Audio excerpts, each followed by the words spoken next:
¿A dónde está papi?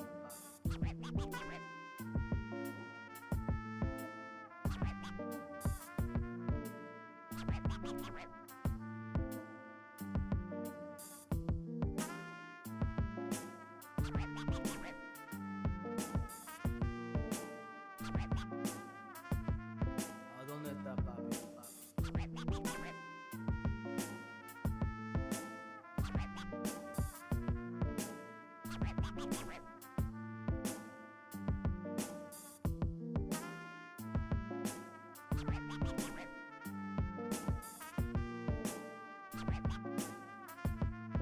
¿A dónde está papi?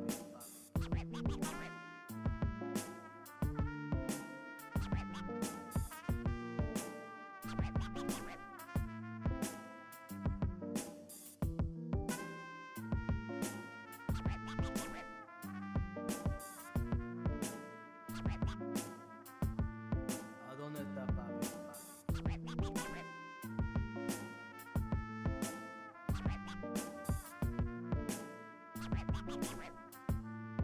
¿A dónde está papi?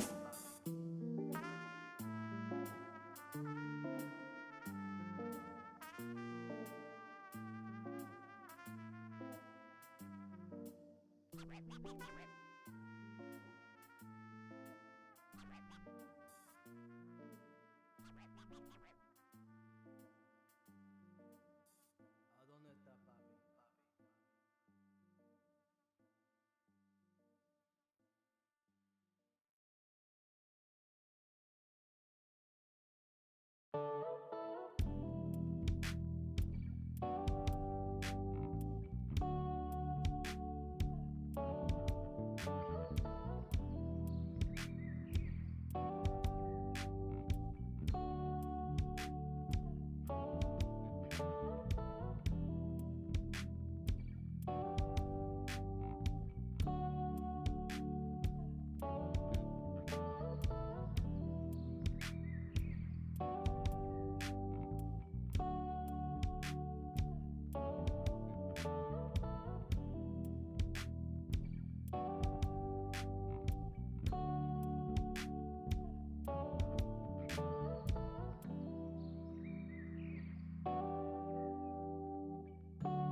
Welcome to the Thursday stream. I hope everyone's having an awesome Thursday. Welcome, everybody. It is Friday Junior.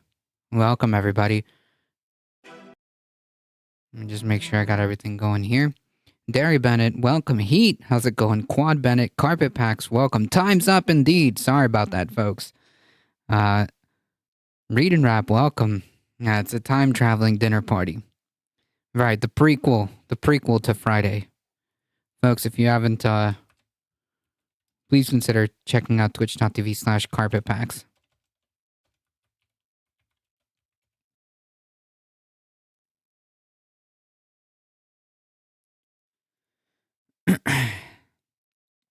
Eric, how's it going? Welcome. I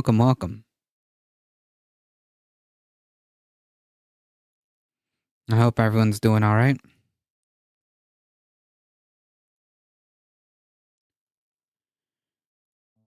We have quite a few things to go through, so let's get started. Carpet-based, indeed. Although we don't want a based carpet, do we? By the way, in the future, do you think we could implement a trigger warning command, just like the heads up before we go into triggering content? Yeah, I could do like a triggering command. I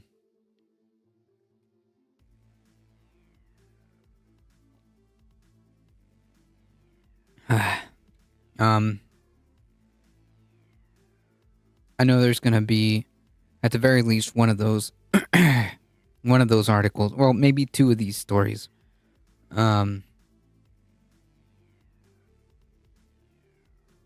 definitely that can be done. Because, like, sometimes if you don't catch it, or if you don't catch me saying, I should say, maybe a chat command. Actually, I could probably do that in like 2 seconds. Let's see.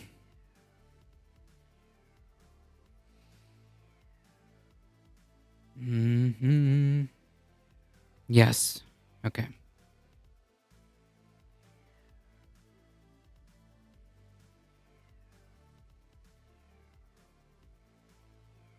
Custom commands.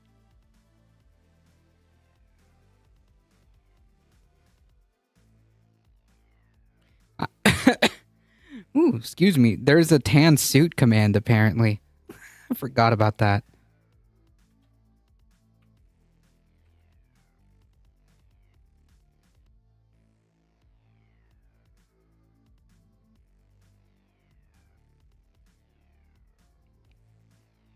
I'm not kidding. Try it out.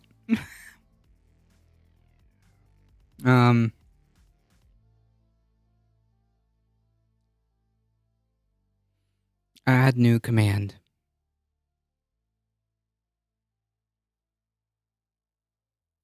Command name.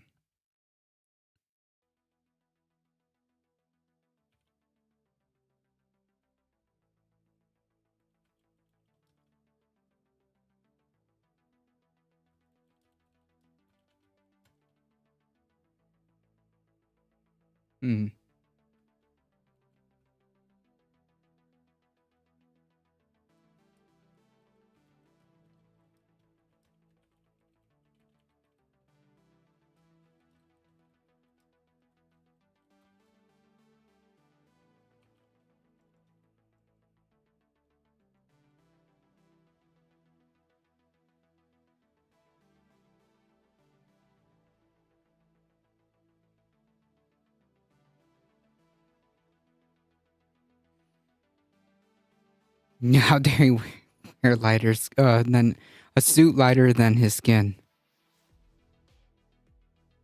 It really was the, scandal of a lifetime.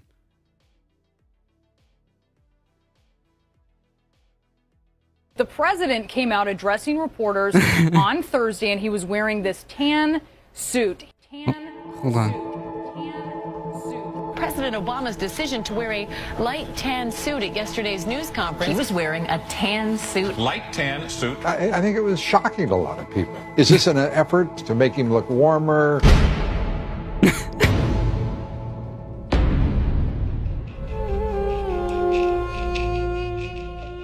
no way I think any of us can excuse what the president did yesterday. I mean, and then for him to walk out. I'm not trying to be trivial here, but in a light suit, light tan suit, also known as Tangate.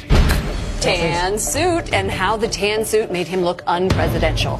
Whoever talked him into going into a tan suit, they're so desperate because of these low poll numbers, they're willing to do anything.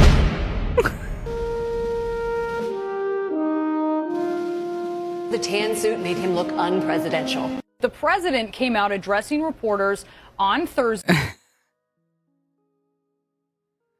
Whew.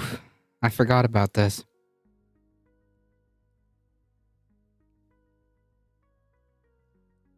I genuinely forgot that this was a thing. This was a command in the chat. I'm sure it was the tanness of a suit. Yeah. They saw a Bedouin nightshirt.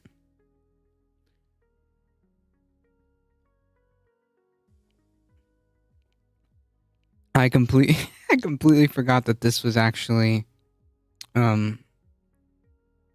chat command. All right, I think I did it. Try it out.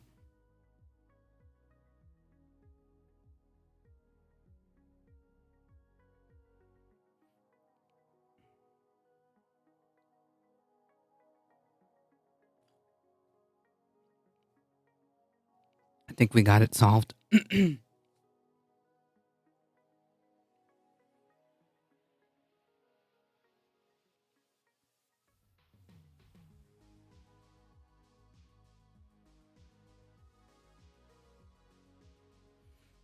Alright, I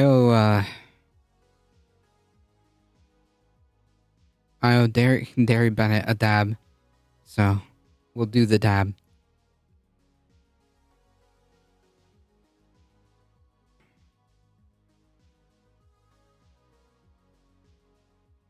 There you go.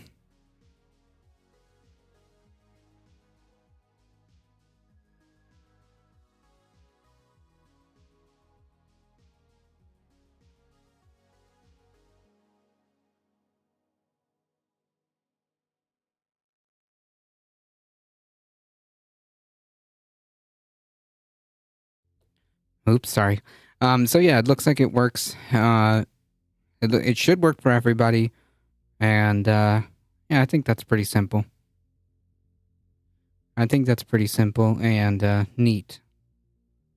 Neat, concise, and, I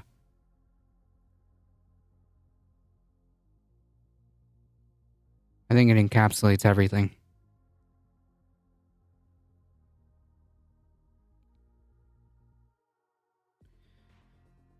All right, folks. Oh, you know what I need to do one of these days? I could probably set, if I ever come across the, ability to do so, if I get my soundboard back, I could probably set, buttons to actually make or type out these commands. Instead of using the keyboard, I could probably press something. More ideas for that later. Or maybe I can get another one of these little device thingies. We'll see. Alright. The usual disclaimers. If you want to support the channel, please consider hitting the follow button. It really does help us out. If you want to support us on the YouTubes, like the stream. Okay, for the folks on YouTube, I appreciate it. I see you. Thank you. Subscribe on the YouTube. Spread the word. We're here Monday through Thursday, 5 p.m. Eastern Time. Join the Discord. There are phenomenal folks in the Discord, and we do monthly movie nights. This month's movie will be Dune. ! Discord, and just hop in there if you want. Not this Saturday, but the next Saturday will be the movie night. All right, so let's get started.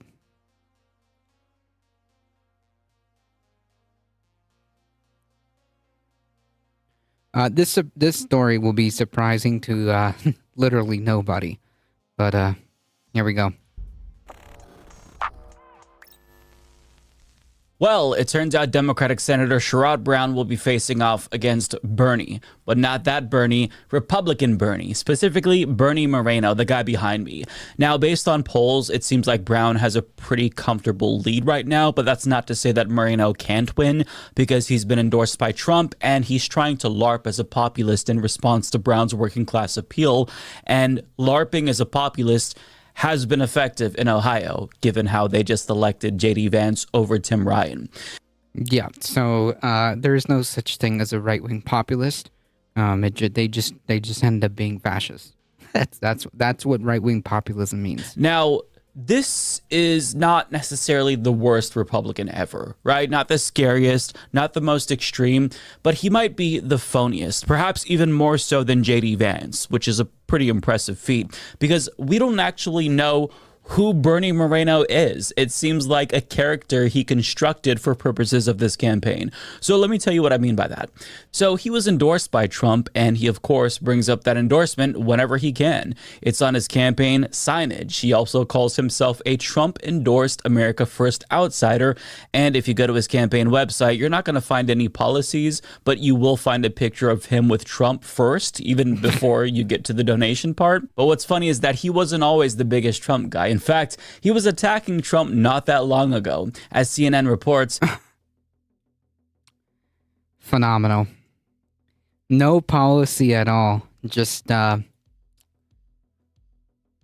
Trump dude. All right. Bernie Moreno, a Republican businessman running for the U.S. Senate in Ohio, once said there was no scenario in which he would support Donald Trump. He called Trump a fake Republican who stokes hatred and fear, and suggested that the former president's popularity is the result of ignorance in our society. Moreno now attacks the wine-sipping country club Republicans who are offended by President Trump's words. He characterizes individuals in prison for Capitol riot-related offenses as political prisoners, claims the 2020 election was stolen, and alleges collaboration between big tech, the swamp, the corporate media, and Democrats to rig the election. Despite this, he previously congratulated President Joe Biden on his 2020 presidential win, and after the attack on the Capitol in January of 2021, Moreno posted, "Trump deserves lots and lots of blame for this," adding, "He didn't calm tensions. No one, and certainly not me, has excuses that behavior," or can excuse that behavior, I think he's trying to say. So he's been all over the place, and I feel like just pointing out that he was anti-Trump and then pro-Trump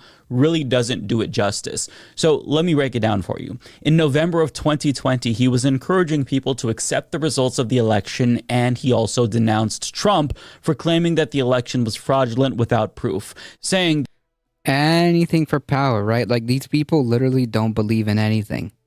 They do not believe in anything. Zero principles.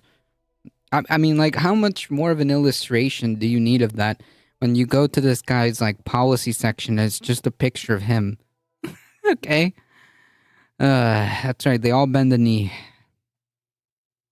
And if you don't, then you're just not going to be in the Republican Party, or you're going to have significantly less power in the party. Ultimately, you would get ousted, right? Like what happened with Liz Cheney. That it'd potentially do irreparable harm to the United States. And on January 6th, he said that the insurrectionists made an embarrassment of the country. And then, just over 1 year later, in December of 2021, he had completely changed his tune and released this ad. President Trump says the election was stolen, and he's right. Yeah. So needless to say, that is quite the turnaround, and it might even be a faster 180 than Tulsi Gabbard, which says something. Now, all of his tweets criticizing Trump have, of course, since been deleted, and a clip from Tulsi, I wouldn't mind being Trump's VP Gabbard. Yeah. Not a grifter, by the way. From the ad that we just saw was from his first Senate campaign in 2021, where he was actually competing in a GOP primary against J.D. Vance, who went on to win. But just 2 years later, he came back and he actually won. And it just feels like Ohio's Republican Party really has an affinity for phonies. Like, what are you all doing there? Hi, this is Mark Barton at Sandy Hook Promise in Newtown, Connecticut. And hi, this is Nicole Hockley, also from Sandy Hook Promise. But the 2020 election is not the only thing where he's had a change of heart. As LGBTQ Nation reports, prior to his first Senate run in 2021, Moreno, who has said his eldest son is gay, was a vocal supporter of LGBTQ plus rights. But during his current campaign, he has accused advocates of LGBTQ plus rights of pushing a radical agenda of indoctrination and described his primary opponents as supporting a radical trans agenda. Uh-oh. He has been endorsed by the anti-LGBTQ plus group Ohio Values Voters. So this is obviously one of those politicians that just goes wherever way the wind blows, right? He wasn't vehemently anti-LGBTQ plus in 2021 because that was before Don't Say Gay and the GOP's hysteria over groomers and indoctrination. But now that the rest of the party has adopted those talking points, well, of course, he's got to parrot them too. Parrot everything he hears, even though he knows that that rhetoric is harmful because he has a gay son, or at least if he's not lying about that too. But regardless of how fake he is as a person, or a politician rather, he was smart to not say anything about LGBTQ plus rights in 2021, given the dark secret about him that was just discovered by AP. Uh-oh. Hey, Firefly, how's it going? So he's a politician. Yeah, but like I think this one's this one's a little bit of step and beyond, right? Oh man. Like talk about like literally having absolutely no principles and no positions whatsoever except for whatever gets you power. Mighty Morphin politician. Exactly.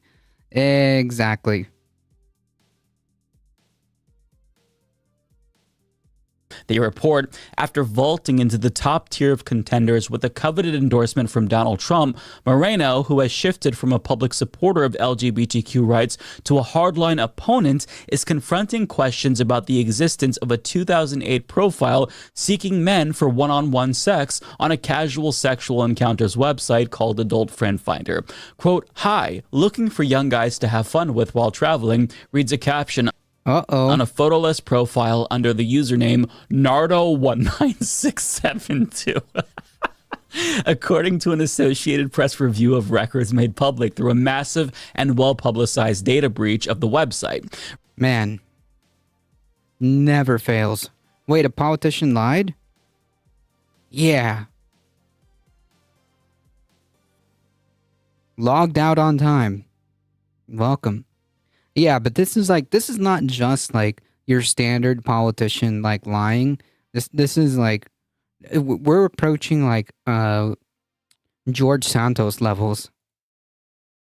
Records also show the profile was last accessed about 6 hours after it was created. The AP review confirmed that someone with access to Moreno's email account created the profile, though the AP could not definitively confirm whether it was created by Moreno himself. Damn.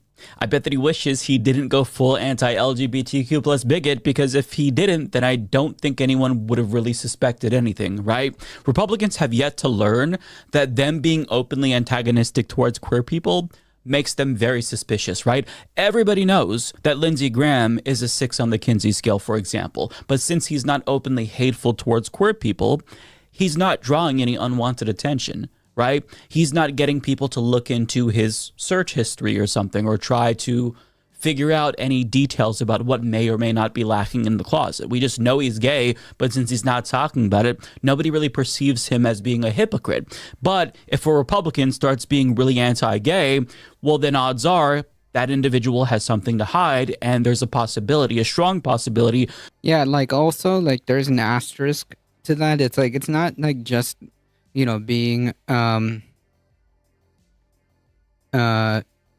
it's not just being like outwardly like bigoted towards gay people. It's just like this weird, it's just like being outwardly hateful and bigoted, plus like an entire like fascination, making that like your entire like identity.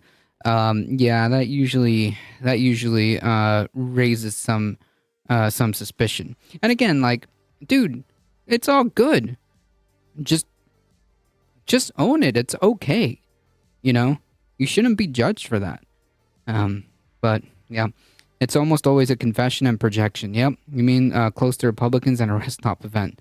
Every time I go on Grindr and a faceless or no photo dude hits me up, the first thing is, what are the odds of this is a Republican? Whispered something y'all might find useful. That person could be a hypocrite. They never learn, though. But apparently there is a perfectly valid reason as to why he was allegedly seeking out sex with another man in 2008. It was a prank, bro. I'm not joking. That is literally the excuse that they're running with. AP continues on Thursday. Yeah, not, hey, this profile doesn't belong to me and there's no evidence that it belongs to me or literally anything else. It's like, nah, dude, it was me. It was just a joke. What? Evening, 2 days after the AP first asked Moreno's campaign about the account, the candidate's lawyer said a former intern created the account as a prank. The lawyer provided a statement from the intern, the intern. Gotcha. Dan Reese, who said he created the account as part of a juvenile prank.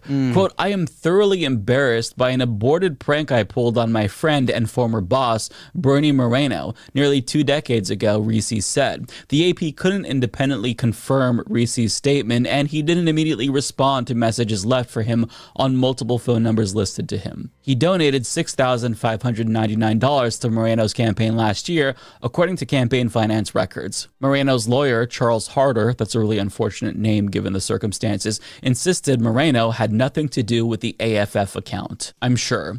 But the question is, what exactly is the prank? Hey bro, I just created a profile with your email to find a guy to have sex with.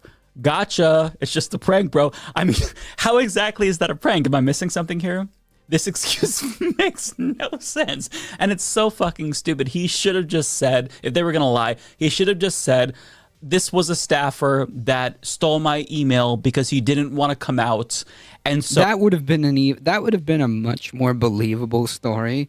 I mean, like a prank? That's what we're going with? Yeah, these interns, I'm telling you. These interns.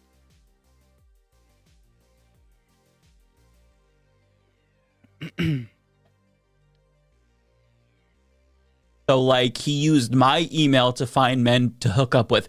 I don't know. I just feel like saying it's a prank is like the worst excuse you could possibly come up with. What I'm assuming happened is that Moreno actually did create the profile. He just got caught. That's it. Okay? He just got caught. All right?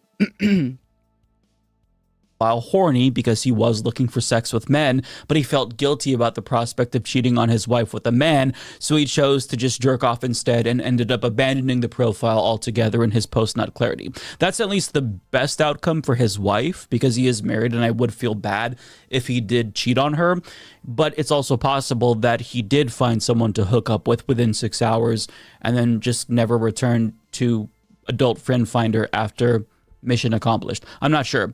But here's the thing. He is now the GOP nominee, and this could hurt him since they've chosen to make queer people their enemy. In fact, a super PAC aligned with his primary opponent, Matt Dolan, actually turned this story into an ad. A new AP report suggests that Bernie Moreno, a married man, trolled the internet seeking men for one-on-one sex, looking for young guys to have fun with while traveling. Creepy, huh? So, I mean, that's been his life as of late. Yeah, like, and you gotta add the whole, callback to the homophobia. The old school homophobia callback.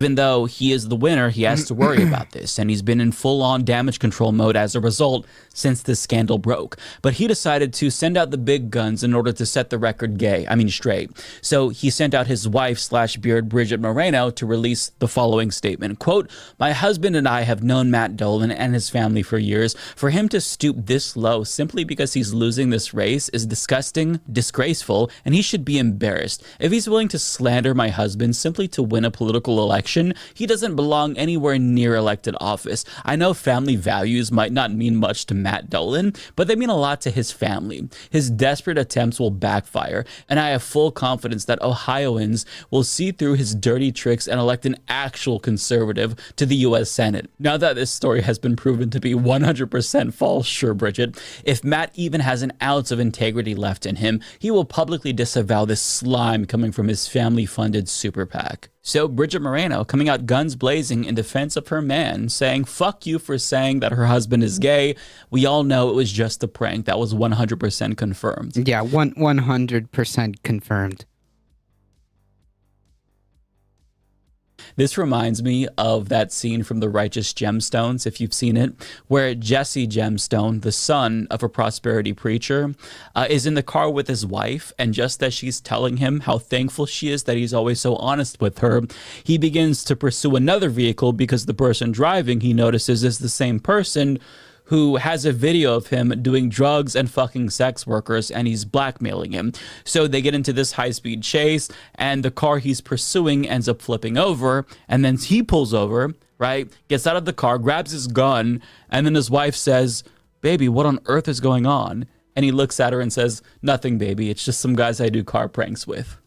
That right there is Bridget Moreno, because he's basically saying, listen, this gay stuff, it's not true. These guys I'm sucking off, it's just some guys I do sucking off pranks with. True. I'm like, hey, fellas, any of you want your dick sucked? Oh, just kidding. Unless. It's just, I cannot believe they're running with the prank excuse. I can't, like. Right, like, it's fine. It's just like, dude, just own it. It's okay. Yeah, you had me a prosperity preacher. Bernie, come on. It's the worst excuse ever. It's so unbelievable. Now, the good news for Bridget is that I don't actually think that Bernie is gay. That doesn't mean he's straight. I think he's probably bisexual. That's the vibes that I get from him. Having said that, though, has he ever acted on it? I don't know. Because taking the step to create an adult friend finder profile while married, you know, it is a little bit suspicious. So if I were her, I would be worried. But it is a sad story because this man has a family, he has a wife, and if he really did cheat on her, you know, it's sad, right? The party of family values, huh? Yeah. But at the same time, I can't not laugh at the story given the excuse that he used, because I'm sorry, that just makes this shit inherently hilarious. I can't, like you said, it's a prank. What the fuck? How do you say that with a straight face, right? And I love that Bridget is like, I don't even know what she looks like, but I just imagine her being this really sweet, innocent woman who believes everything her husband says. And she also thinks he's a true conservative as well, because that's what she said. When just a couple of years ago, he was denouncing election truthers, but now he's one of them. So, I mean, what do you say? You know, there's naivete, and then there's just straight up stupidity, right? So this is who Republican Party... Yeah, like, can you imagine? Like, you see that your husband, at a drop of a hat, completely changes beliefs at any given point. I mean, like, wouldn't that, like, put question marks in your head as to how honest this dude is actually being? You know, I mean, it's not that far apart, right? Like a year apart, to see like your husband saying like one thing and then doing a complete 180 turn on the same belief that he claimed to have not that long ago. At the very least, it would like it would raise some kind of red flag. Like if you start talking about how like, oh, you know, the insurrection of January 6th was a stain on our country and blah, blah, blah. And then, like, literally he starts running for office and he starts saying, like, no, these are political prisoners. These are true American patriots. The election was stolen. I'd be like, wait a minute. Who is this guy? It is sad to see. Primary voters chose to go with an anti-gay closet case who's saying whatever he thinks he needs to say in order to obtain power. He might not necessarily be the most extreme or scary Republican running in this election cycle, but people that thirsty for power are honestly the last people that should have it. So I hope that people in Ohio don't fall for his bullshit in the same way that they fell for J.D. Vance's bullshit. You have a better option, go with that option. Yeah.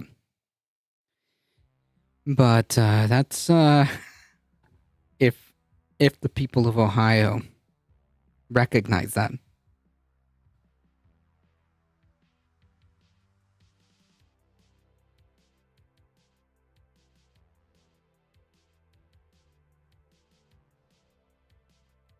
All right, this one does deserve the TW warning, and Sam Cedar's going to give you another TW warning. I'm giving you a TW warning. But yeah. Where'd it go?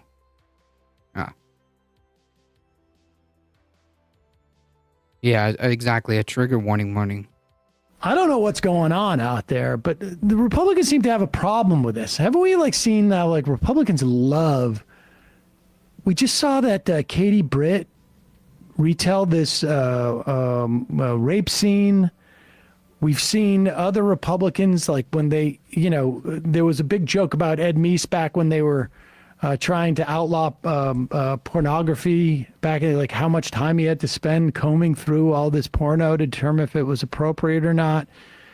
Here is Nebraska Republican Senator Steve Halloran in the Nebraska State House during a debate on a bill regarding inappropriate content in books being in schools. He read a passage from author Alice Sebold's book entitled Lucky, which describes Sebold being sexually assaulted. While reading the passage where Sebold recounts her rape, Halloran inserts another state senator's name into his reading, talking about Michaela Kavanaugh for some reason. This is just... First of all, this book, I have no doubt, is for upperclassmen in high school. And if he thinks that rape doesn't exist with 16-year-olds, 17-year-olds, 15-year-olds, the guy's out of his mind. This is important. Yes. I mean... Yeah, good thing you made the trigger warning. Yeah, this is a perfect, a good freaking suggestion. Good suggestion. It's the story's about a rape at Syracuse University. So, actually something that maybe a young woman might want to it'd be important to, and also young men to understand, 100%. The perpetrators. I thought these guys were weeding out the groomers, and now they're trying to hide material that might protect you from groomers. Right, but this is, just trigger warning, because it's obviously disturbing stuff. And yeah, here it comes, folks. It becomes even more disturbing when this guy tries to sort of put one of his colleagues in the position of being raped. It's really it's freaking disgusting, right? Man, in a just and rational world, man, that should get you kicked out. From the state legislature, someone like that, to do that on a state or even federal or local level, should immediately be kicked out. Welcome, Michael Hassler. Should be kicked out of office immediately. To switch out the names of the story to put a name of another state representative is beyond disgusting. Twisted, but check this out. I'm going to read from the transcript Senator Bosselman spoke about. Quote, today I'm going to talk to you. This is from a proponent of 441. Today I'm going to talk to you about a library book that I found in 16 different libraries across Nebraska. In 5 of these schools use this book as an accelerated reader, Senator Kavanaugh's, meaning they quiz the students for points after they've read it. The book is called Lucky by Alice Sebold. Quote, I'm going to read you some passages directly from the book that's available to minors in our schools. I did. My focus became acute. I started harder than ever at him. This is talking about a young girl. He began to knead his fists against the opening of my vagina, inserting his fingers into it 3 or 4 at a time. Something tore. I began to bleed there. I was wet now, Senator Kavanaugh. I'm excited. I made him excited. He was... Yeah, it's pretty freaking gross, man. Intrigued and worked his whole fist into my vagina and pumped it. and it went into my brain. Stop staring at me, he said. I'm sorry, I said. You're strong. I tried. I liked it. He started humping me again, wildly. The base of my spine was crushed into the ground. Glass cut in my back and behind. He kneeled back, raise your legs, he said. Spread them. Give me a blowjob, he said. This is what's being freaking like read in the state legislatures. He was standing now. I was grounded on the ground trying to search about the filth of my clothes. He kicked me and I crawled into a ball. I want a blowjob, Senator Kavanaugh. Again, why? Like, first of all, like, this is already like an incredibly difficult, difficult topic that, you know, you are supposed to be, if anything, are supposed to be helping to protect children, and instead you're using it to, I guess, fantasize about something, maybe? He's making a point. He certainly is. He certainly is. I don't like to kink shame, but his dude should not be involving us in his fantasies. That's kind of like what I was thinking. Because, like, what exactly was the point of doing this? In the floor, and then substituting the name of his colleague over there. Okay, so his argument is that this reading material is available in schools.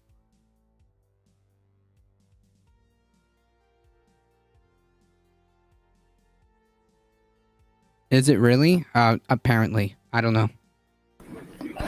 He held his dick in his hand. Was that a published work? Yeah, this is from a book. I don't know how, I said. What do you mean you don't know how? I've never done it before, I said. I'm a virgin. Put it in your mouth. I kneeled before him, Senator Kavanaugh. I mean, this guy is freak, twisted, and someone bet him he could not talk about fisting on the floor. Even if it is a book, who cares? If you don't want to read it, then don't. Yeah. I'm not even sure, like, if he knows what he's reading. Like, this is an incredibly violent recounting of violence. And I have no doubt the guy has no problem with the violent aspect of this. This guy's not on the the Senate floor saying that we shouldn't have, violent movies or something like this. Or books that recount, like, I don't know, war or something. It's also just fascinating that, like, the party in this situation who is calling for, like, the lack of obscenity in schools in this regard when it comes to literary material is the one inserting his colleague's name into a graphic description of rape and then reading it on the Senate floor. And let's also be clear here too. I mean, this is a threat. I don't know how else to read this. I mean, not necessarily a threat that he will do what is being described here, but it's meant to intimidate a woman who, Kavanaugh in particular, has been open and vocal about protecting LGBTQ people within Nebraska. She's been Herculean, honestly, in her efforts there, particularly trans youth. This is a way to intimidate and threaten her with the most violent description of her rape, and having to, and he's almost getting off on having her listen to it. Yeah, that's kind of what I was thinking. Like, dude, this is no longer. We are no longer even like on the subject of whether or not this is appropriate, right? Like, we're no longer on the subject of whether or not this is appropriate. This is something else. Are you listening? Yeah, exactly. That was. Here is her like whether or not this is appropriate in schools. Like, we're past that. The way he was reading that was whew. Response that happened shortly after this. Colleagues, that was beyond the pale. And that's the intent right there. Like, that's exactly what he wanted. Yeah, like, no doubt about it, Eric. Like, she's freaking rattled. She's freaking rattled, and I would be too.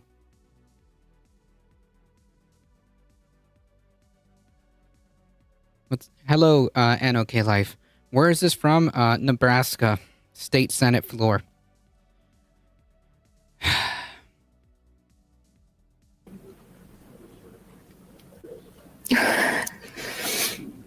That was harassing. That was about a book about sexual violence. 100%. Yep. Eric, you're correct. I have done nothing but try to have a respectful debate with Senator Albright about her bill that impacts my children. That was so out of line and unnecessary and disgusting to say my name over and over again like that. That is so inappropriate. And if you all have questions for attorneys, you have a prosecutor sitting right there who voted for this bill. Why don't you ask her some of the questions? Or why don't you get up and talk about this bill, why you voted for it? Let's have a real conversation, but don't start reading rape scenes and saying my name over and over again, Senator Halloran. You don't know anything about anyone else's life. And I can tell you that women in this body have been subject to sexual violence. I didn't know you were capable of such cruelty. That was so unbecoming of you and unbecoming of this. Yeah, so that was exactly the point. That exactly was the point. To be the most disgusting, gross, inappropriate human being possible, to make his rival, this other senator, a woman, be as uncomfortable and harass her to the point where she's rattled. Where she's rattled. I mean, the fact that she was like still able to continue, speaking and finish her rebuttal is commendable. But man, I would have walked out. I would have freaking walked out.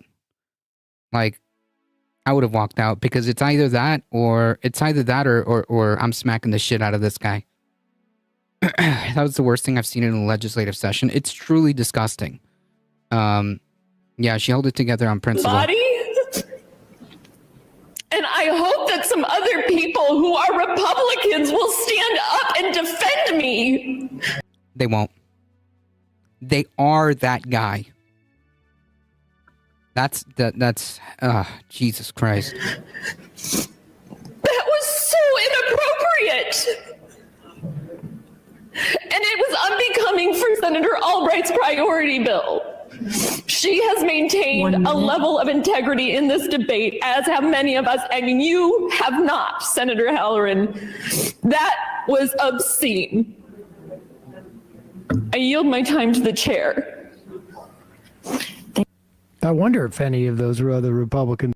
Like, here's, I mean, like, man, in any other circumstance, you would be walked out in handcuffs. If you start behaving in that manner with that type of intent in any workplace, you'd be walked out, you'd be escorted out. You'd be escorted out in handcuffs by the cops.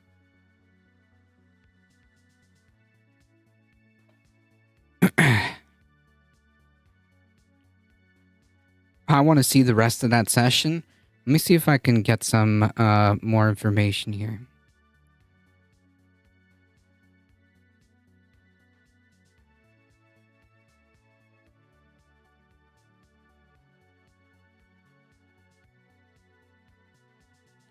It was from Nebraska.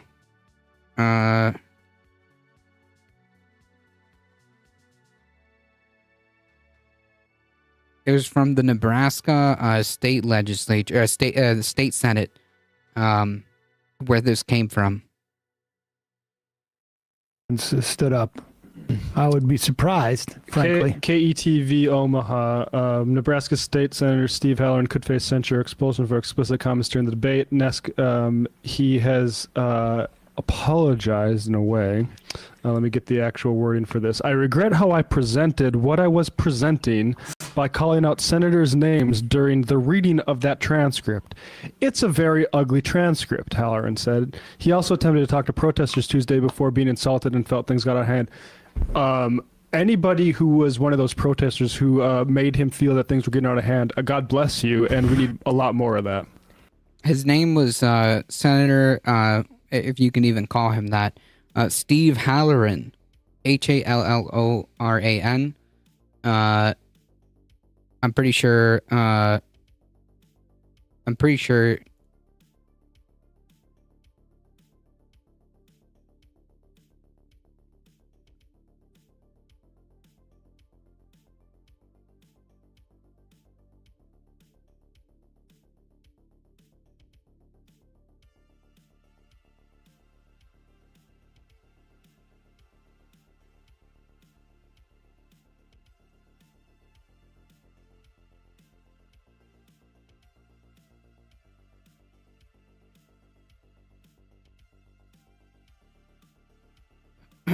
Let me see if I can find it. Okay, so this happened Monday. This happened Monday during the debate over Legislative Bill 441. So I can put the news article here, or the quote. No, I don't think he's sorry at all. Maybe this will help find the thing that you're looking for.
Let me see what I can find.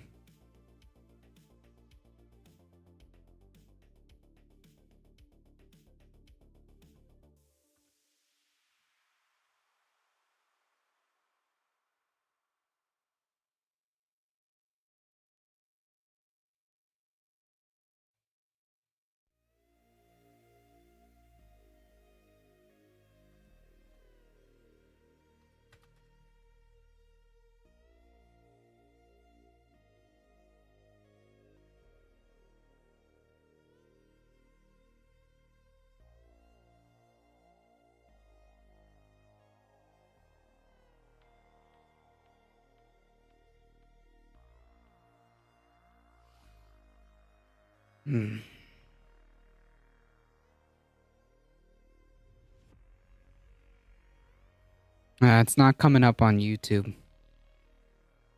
I was hoping it'd be more of a something we could find for the full thing, but no. It's Legislative Bill 441 in the State Senate of Nebraska.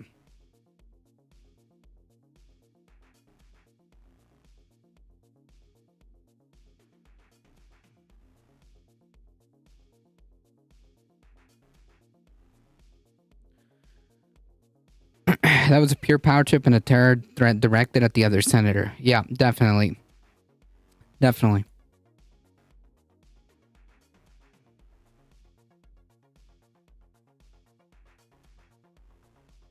Yeah, you know why that passage was included? That's a book by Alice Sebold, right? She wrote the book The Lovely Bones, which was depicted into a movie, and then this was from her memoir, which she was describing her own rape that she survived in college. Yeah. From CBS here, outside of the content of the book itself, there was further controversy after Anthony Broadwater, the man who was convicted and imprisoned for Sebold's rape for 16 years, was exonerated. Understood, right? Sebold has publicly apologized for having mistakenly identified the man as her attacker. Either way, though, it doesn't necessarily matter there. The point is just that it's about what a rape feels like, even if it has nothing to do with the attacker itself. It was what her experience was. And it's important not just for young girls to hear this.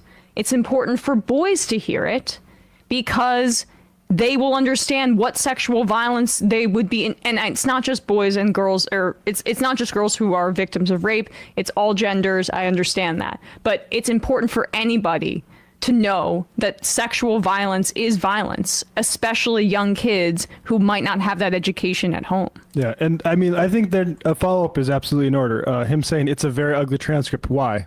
What's ugly about it? Is it because it's sexually gratuitous the way you were reading out, like a big-time freak? Right. Or is it because it's sexual violence? Exactly. Like, if there was anybody who needed to read that and read it better, it was him. And I think almost to deflect a little bit, that's why he said Senator Kavanaugh's in the beginning, because Michaela Kavanaugh's brother, John, is also a Nebraska state senator. Right, and he actually tried to use that as a shield, which I'll go over his apology in a second. The book is not in elementary school. No, it's definitely not. Like, I don't even know if they even have that in elementary school. So it almost, I think, he probably wanted a little bit of cover for implementing a woman's name. Yeah, he's saying he's injecting the senator's the Senator names. Kavanaugh's. Of course, that's his cover for that. It was a man too. As if it would make it any better. Yeah. As if it would make it any better. That's catastrophe. So yeah, he could have said Mother Teresa's name in the middle of that. He's still misunderstanding it in a completely grotesque and freakish way that should have him driven. He shouldn't show his face in society, let alone a Senate legislature. Not. Victims are just looking for empathy and understanding. We aren't getting it. Disco Asylum, these people are effing monsters. That was abhorrent. Lionel, Senator Kavanaugh should file sexual harassment charges against that disgusting a-hole. Apparently he's getting, censured, or at least there's an attempt. Pax, this is why we can't have women in office. They get so emotional when men in office. Nobody knows what the rules are. Wildly inappropriately. Can't you specifically point a rape scene at somebody that you don't like politically? What are the rules? We don't know yet. Amy Lefty Officer, I don't know how she held back from calling that guy a PEOS. Fizzy drinks, cruelty is the world. I'm surprised, he walked out of there unscathed. Steve Austin, that reading was psychological rape. Also, he has no idea what she's been through. Nope. Or anybody else in that. Right. Like, why would you do that? Why would you do that? Room. Had she been, I mean, it's abhorrent no matter what, but can you, they're pretending they're protecting people when they have no idea if she was raped, and then she has to relive that trauma on the state senate floor. I'm still in shock. I'd seen that headline, but man, I'm still in shock about what I just heard there. Yeah, that was nuts. Whew, that was a rough one. Yeah, that was a rough one to get through. No surprises that Republicans are willing to go this far. His apology, and I use that word lightly in air quotes,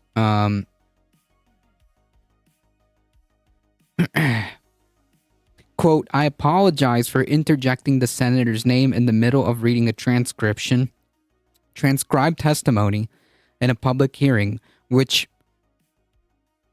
you're not because you did it.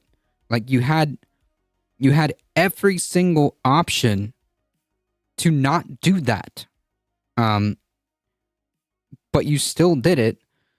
In a reference to a book that is in some schools and in some schools required reading. The way I understood it, is that it was an advanced level reading, part of an advanced level reading program called the Accelerated Reader, which, by the way, if you don't know what that is, it was actually, I'm surprised it still exists, because I used to have it, and it was a pretty interesting, reading program. But I don't believe he mentioned that this was required reading. Nor would I imagine that this would be required reading.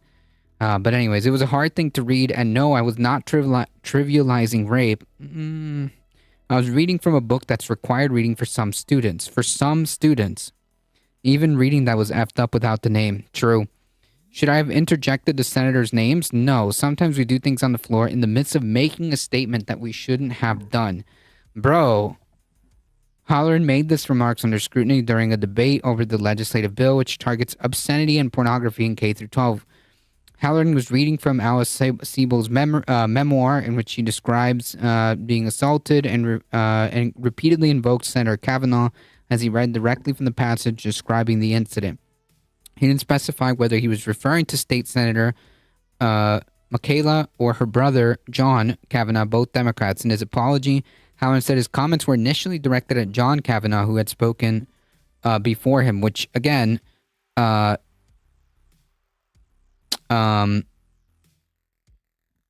doesn't make it better.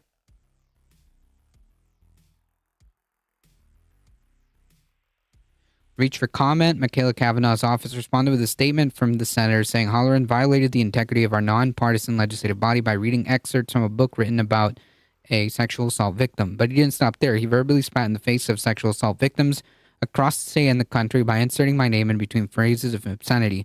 It's beneath him. It's beneath his title. Let me say this: Senator Halloran should be held accountable.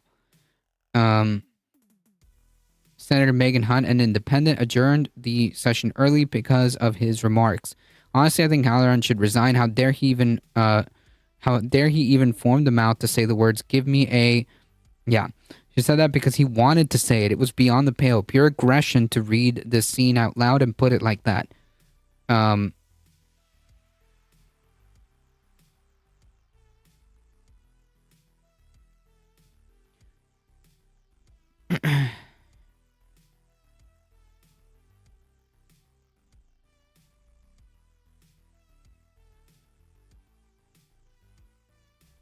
I'm on the fence of requiring this as a reading for a grade.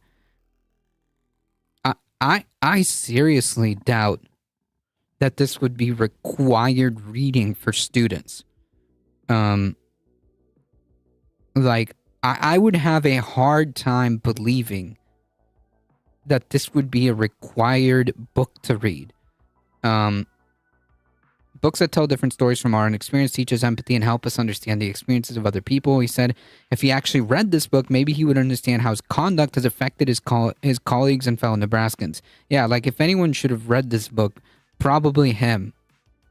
And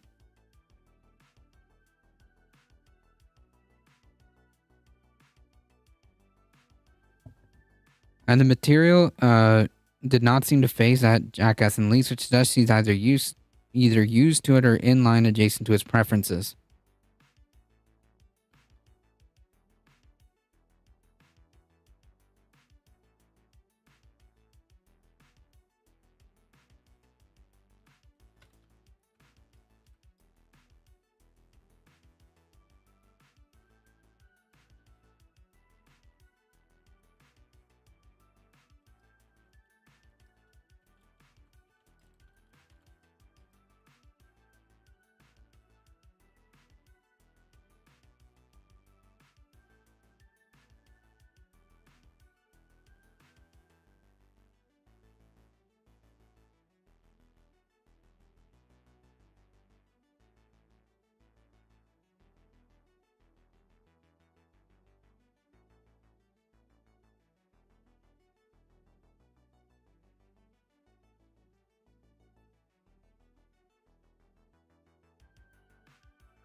Yeah, so first of all, I have no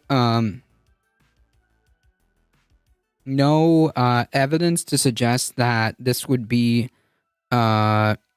required reading, and the only time this was considered to be removed was because this was like in high school, which makes sense in the upper classes.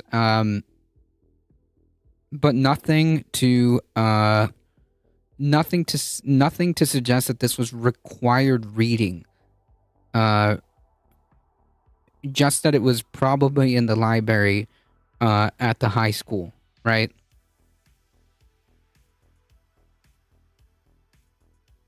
And then to make that freaking scene on the Senate floor. I'm making a bit of a leap, but I had to deal with both victims and perpetrators of that level of violence in my experience. I don't think I'm making that big of a leap.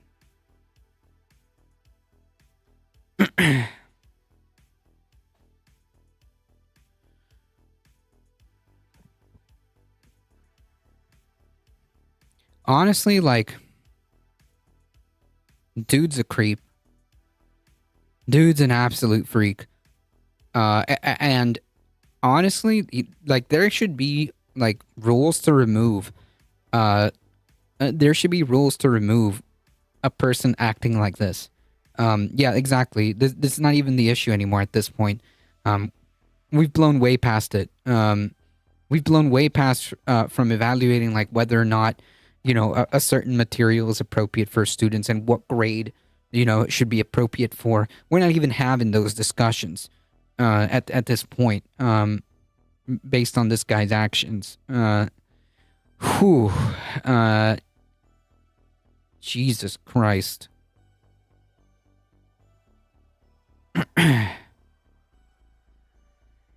Emma's mood is so relatable. Yep. I'm gonna order Chinese takeout. Nice. Alright, let's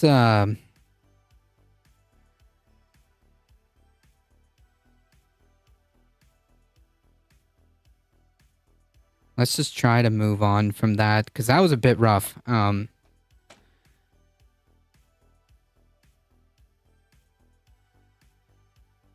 Okay.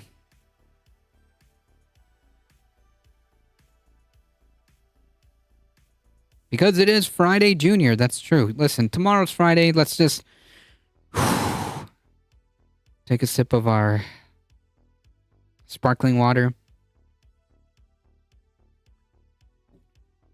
Let's do this one. In case you were wondering how poorly things are going with Republicans in the House of Representatives and how bad their infighting has become, take a look at something that happened this week. You had Republican Representative Michael McCaul. Back on that water, yes. Blackberry lemonade. This is actually pretty good. If you are into sparkling water, Waterloo Blackberry Lemonade, phenomenal so far.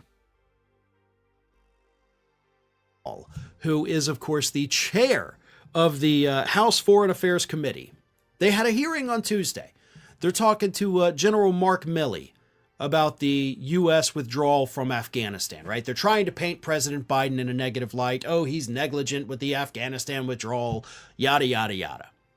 Well, at one point... Peach mango's not bad. Yeah, lemonade. Telling you. Lemonade. That's the ticket for me. Whew. Jeez, Conscious Canuck. Darrell Issa, another Republican, had gone a little bit over his speaking time. And, not realizing that his mic was on, Chairman Michael McCaul said, "Oh, go f*** yourself." That is literally the clip that was caught on the hot mic. That's hilarious. Cherry or strawberry lemonade is nice combo too. Yes. Honestly, anything with lemon, like lemon and another combination of fruit, usually works for me. Yeah. Wow. Drinking black cherry Zevia, it's pretty good. Yeah, see? Those Zevia things are pretty good. Those Zevia things are pretty good. The only one that I'll push back on is the Zevia version of Sprite. The Zevia version of Sprite, even if it's like lemon flavor, try lemon Italian ice sometime. I don't think I've had that, or a cremosa. I don't think I've had that either. And potty mouths telling one another to go F themselves. In this case, it's a little bit funnier to hear them infighting like this. Words. Not going to repeat it, but that is what Mike McCall said because his fellow Republican went a little bit over his speaking time. Here is what happened after Mike McCall was called out for this on social media. Mike McCall says, "It was a long day." Man, I wish we would have had the clip, man. Wish we would have had the clip. The hot mic clip. And I lost my temper. That is uncharacteristic of me, and I apologize to Mr. Issa, who I consider a friend. Daryl Issa addressed it on social media and said, "Hey, Representative McCall, I've been called worse, and by people I don't like." So, see, no harm, no foul, right? It's just Republicans that had a long day. You know, they got to work 3 days a week. Oh, my God. Horrible. And so he just lost his temper. No! And why would you lose your temper anyway? He went a little over his speaking time. And for the record, this wasn't even like a late afternoon hearing. So like, it's been a long day. Dude, it's like 2 o'clock in the afternoon. Well, for these clowns, yeah, it's a long day. I'd rather have people show their true selves than be mask on all the time anyways. Yeah, I mean, like, I guess the one silver lining that I keep pointing out is these people have grown so incompetent and so just like cartoonishly clownish that it ends up being to our benefit, to everyone's benefit, to be honest. You're a grown-up. Grow up. You didn't just lose your temper, because we can see the video. By the way, the video is in the description and the link in this video if you do want to go see it. You're not irate. You clearly... Hold on. No, we have video. He put his sources. He put his sources.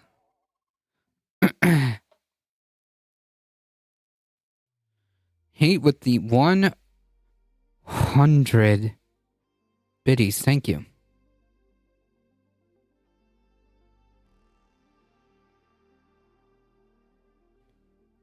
Oh dear.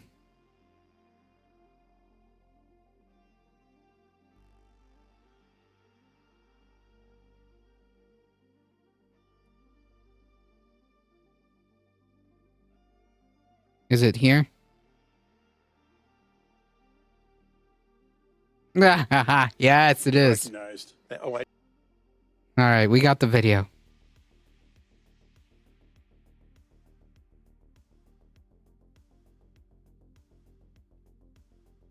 Time has expired. Ms. Miller Meeks is recognized. Oh, I didn't realize. Thank you. You've been keeping a 5-minute. I thought it was done. I thought it was. Okay. I thought it was a closing act, Chairman. I'd like to thank Chairman McCall for the opportunity. Time has expired.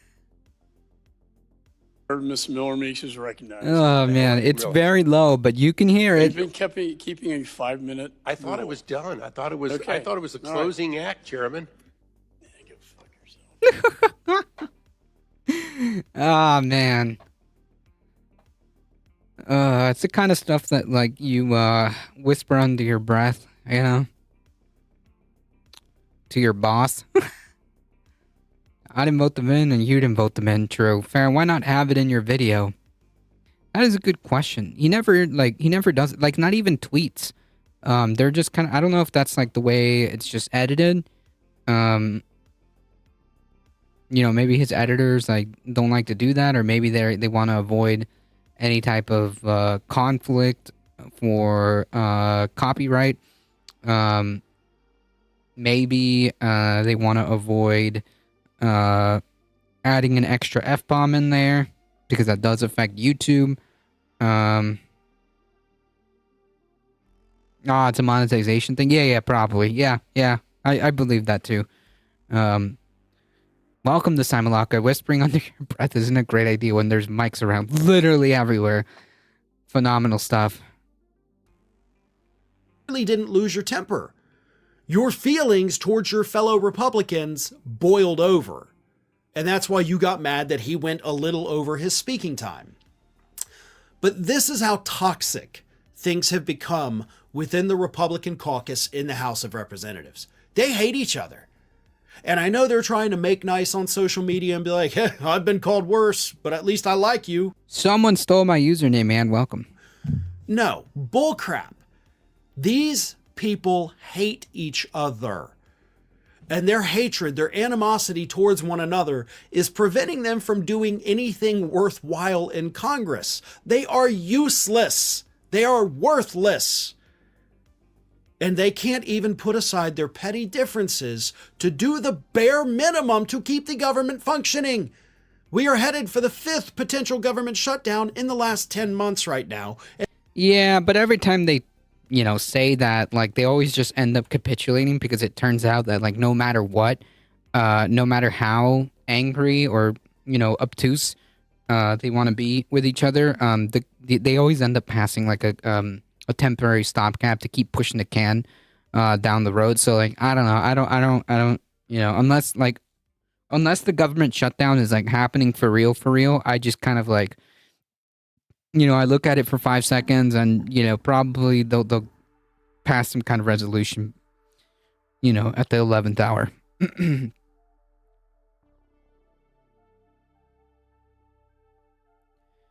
They did it to undermine Obama. And they can't even agree on the budget. They can't even speak to one another without cursing each other out. We have seen that multiple times in the last year. My God, how many stories have there been of Republicans cursing each other out, either behind the scenes in closed door meetings, on the floor of the House, like Marjorie Taylor Greene? Well, which again, like, this is to the benefit of everybody, that they've grown. This incapable, because man, it could be so much worse. To Lauren Boebert, and now this in a committee hearing. Like, the situation is pretty dire when you don't really have, like, for all intents and purposes, the opposition party is asleep. The opposition party is asleep at the wheel. Nowhere to be found. In some cases, even actively helping. And thankfully, these people have managed to become so incompetent and so incoherent that they're just tripping over each other. So thankfully, that works out to everybody, for everyone. Because you're too dumb to realize your microphone was on. Yeah, these are the grown-ups that voters definitely should keep in control of Congress because they're totally doing a bang-up job, right? Well, folks, we have crossed that 1 million subscriber mark. Nice. Ring of Fire has over 1 million? Nice. They are controlled opposition anyways. All right, the Dems are asleep at the wheel or active participants. This again, the silver lining is that these people have grown so incompetent that, thankfully, they end up doing stuff like this in National Congress.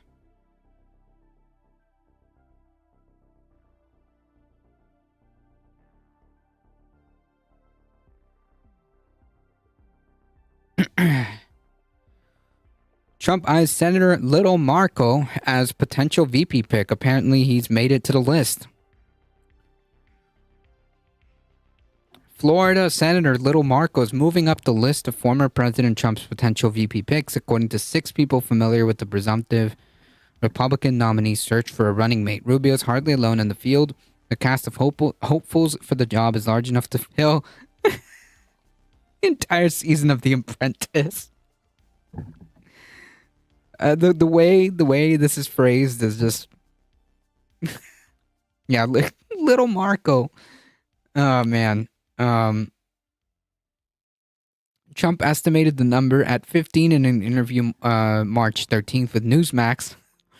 And one of the sources said Representative Elise Stefanik, Ben Carson, and Tim Scott are among those in the mix. The list is long and it's extremely early in any kind of process. No one has been directly reached out to yet, and I don't expect that for some time.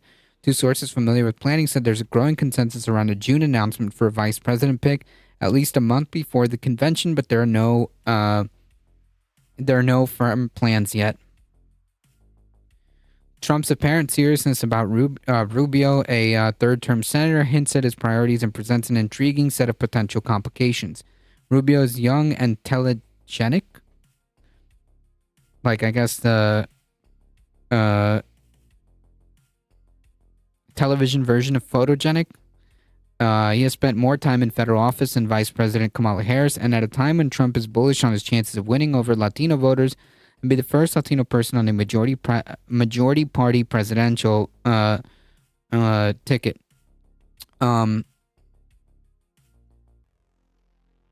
I thought these people were against the diversity, the DEI or DIE, as Mr. Peterson calls it. I thought they didn't do the whole woke identity politics thing.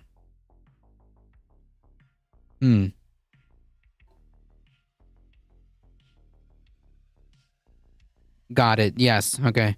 Yeah. Handsy. Little Marco. Little Marco.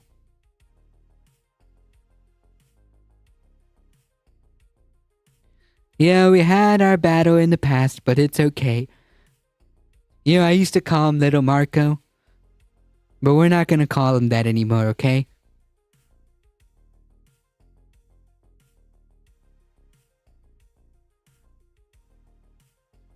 They do the id pull hard, 100%. Welcome, Soviet mind. In other words, Rubio, the Miami-born son of working-class Cuban immigrants, which... Question mark? Aren't these the same... Wait a minute. Whoa, wait a minute. Hold on.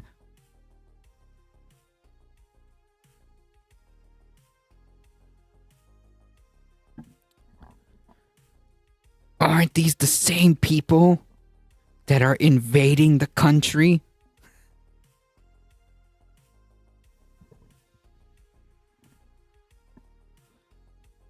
It's pretty clear and looks good on paper. On television, a powerful combination for Trump. It's pretty clear from Trump's orbit that Rubio's in play, said a veteran Florida GOP operative. It makes sense because he checks almost every diversity box they can get past. I mean, anyways, this is a meme. Okay, this is a meme article. Yeah, we are invading the country. Every time I need to write our reps in the state, it makes my skin crawl that Rubio and Scott are my senators. I am very sorry. Like Rubio's bad, but like Rick Scott is like another special kind of evil. That dude is a legitimate, like, genuine piece of... Yeah. That dude is a genuine POS.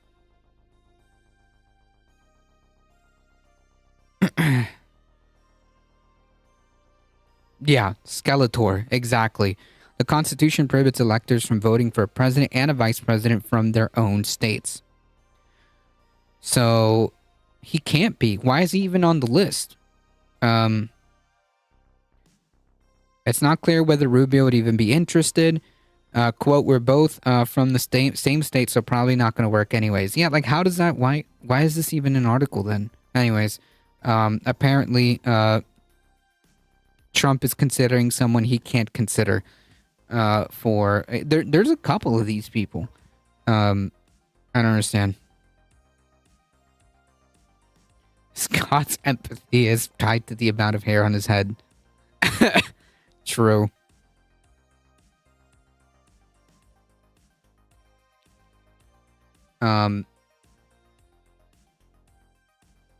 Yeah, we'll see. Like, is that like a solid, like, is that just a suggestion, or is that like a rule, or is that like a law that has to be followed? I think we went over this actually. I'm pretty sure chat gave me the answer to that. Yeah, like Rick Scott is a yeah, he's not Lex Luthor looking. Yeah.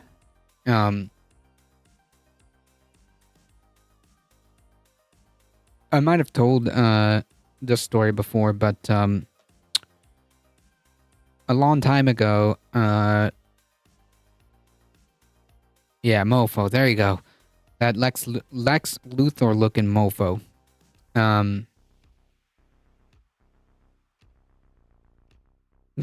Trump's vice president is going to be a mayor. True. True.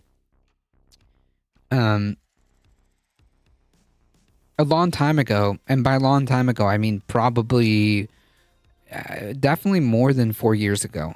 But less than 10. More than 4 years ago, but not. But definitely less than 10 years ago. My friend went to the Florida,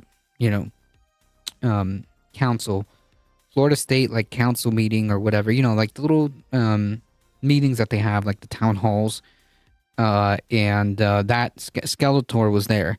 Skeletor was there, and he presented all the evidence, because he's a environmental scientist, and he presented his case and presented his findings, and Skeletor and his crew basically ignored him.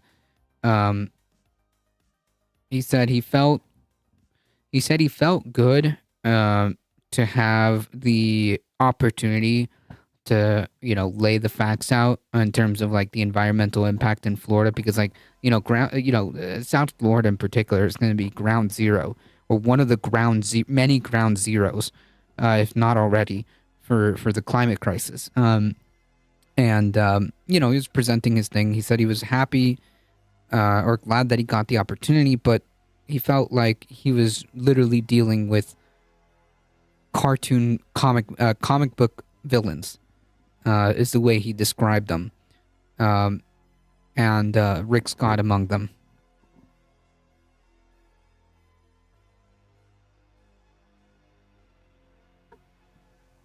Which tracks, to be honest.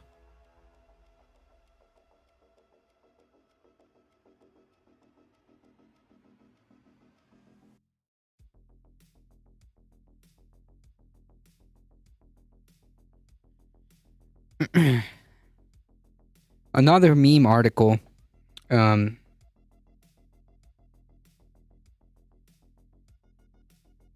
one's just to continue to dance on the financial grave of Trump. The New York Attorney General takes first step towards possibly seizing Trump's asset as part of that $464 million fraud judgment. Attorney General Letitia Peekaboo James. Dude, I can't believe he actually tweeted that or posted that on True Social. That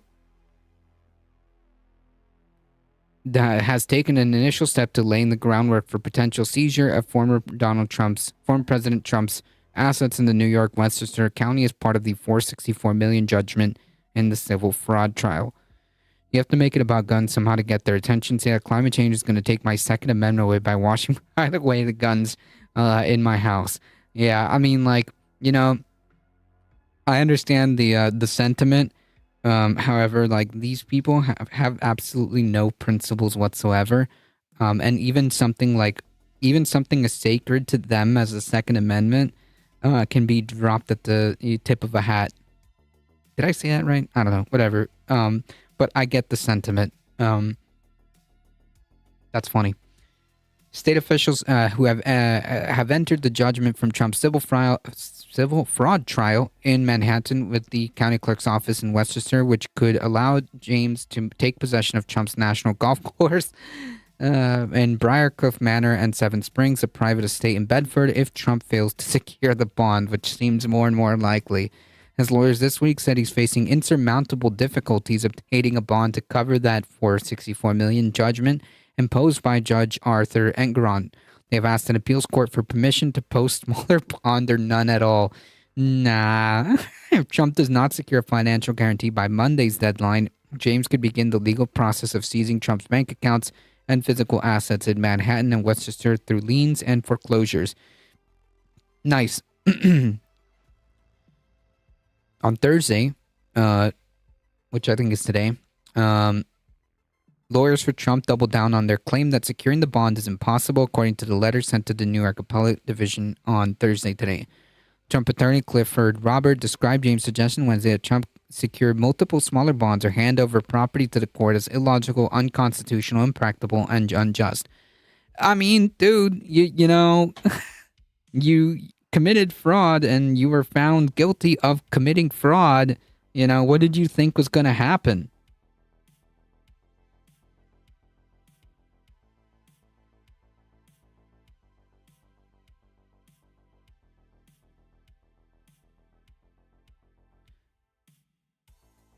Thank you for the follow. Yeah, slap on the wrist. That's what he wants. I don't think it's going to happen. I think that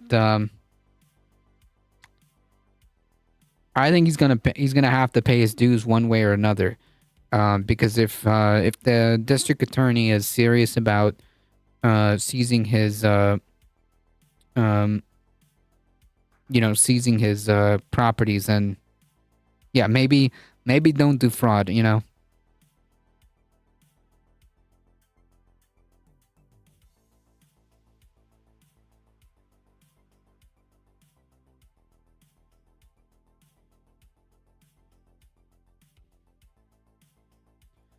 Putting mustard on McDonald's chicken sandwich is unconstitutional to these MFers. I could commit much better fraud. To be fair, no one said that this dude was smart. No one said that this guy was smart. No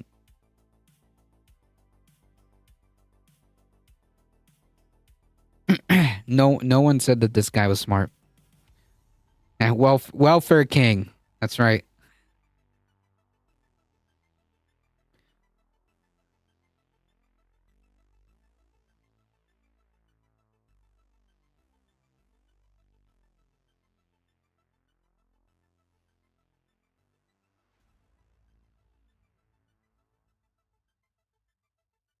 Yeah, so basically they're arguing that it shouldn't be allowed because they shouldn't, they shouldn't have to sell property in a fire sale. But dude, so then you're gonna have to pay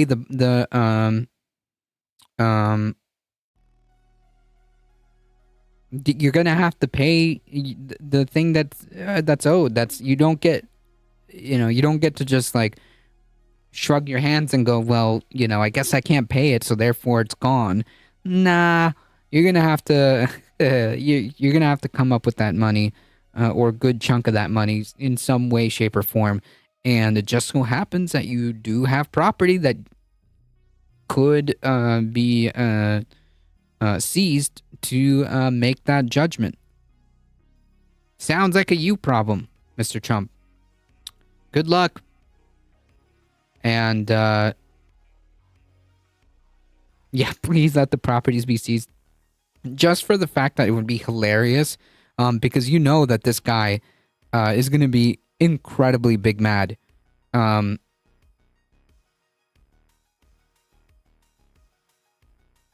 Yeah, please let there be cameras. Like, you know that if that does happen, if Trump properties start getting seized to pay this, he's gonna be big mad. So those are gonna make those are gonna make it on Truth Social. I guarantee it. Those are gonna make it on Truth Social. He pays either way. It's whether or not he's allowed to appeal. Oh, okay, gotcha. He doesn't have to pay a civil suit, but my dad that deals with businesses that don't pay their bills gets a lien on their property, which could devastate Trump because he wouldn't be able to sell his properties or anything until he pays the debt.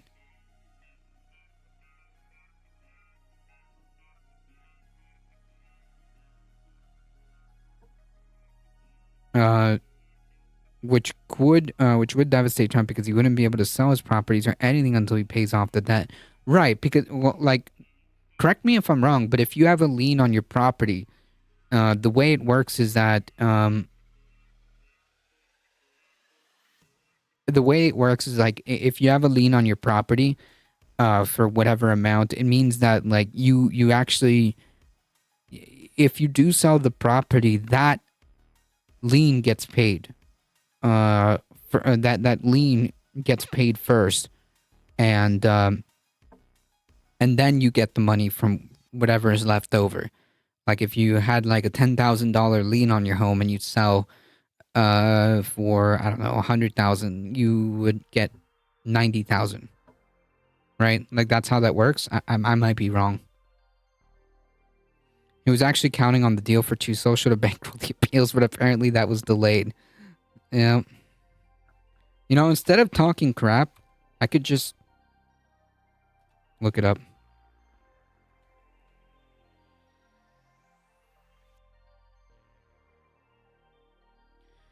A lien is a right to keep possession of property belonging to another person until a debt is owed, can be discharged.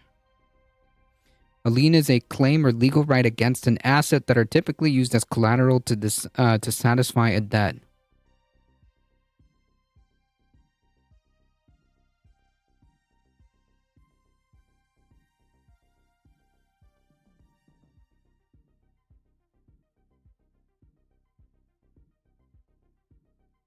So another way of putting it is that, like, they would own, if a lien gets put on the house or put on the property, it means that that property, oh, okay. Official order that allows someone to keep the property of a person who owes, so it would be the state's property, wouldn't it? It would be the state's property. Because he can't fulfill that obligation. He'd have to borrow to pay off the lien and then sell the property to pay off the loan. He'd be ruined. Oh, okay. Okay, that would actually make more sense based on what Soviet was saying.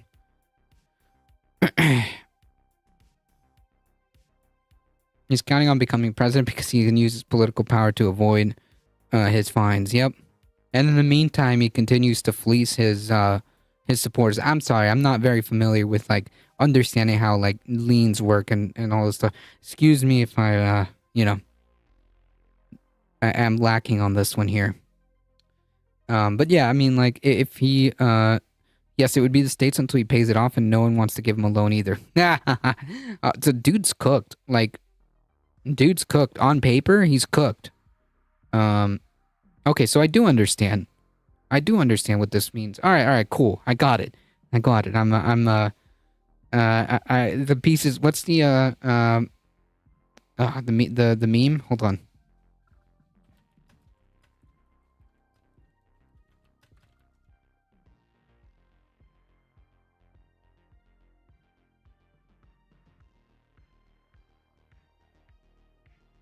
Yeah, this is literally me. All right, hold on.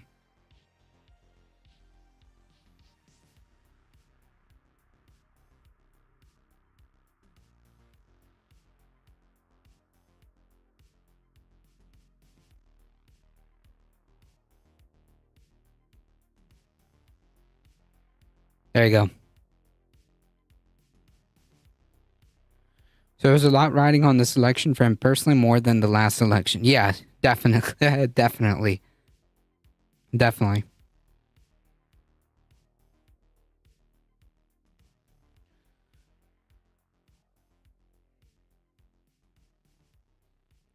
He's a broke boy for real. Yep.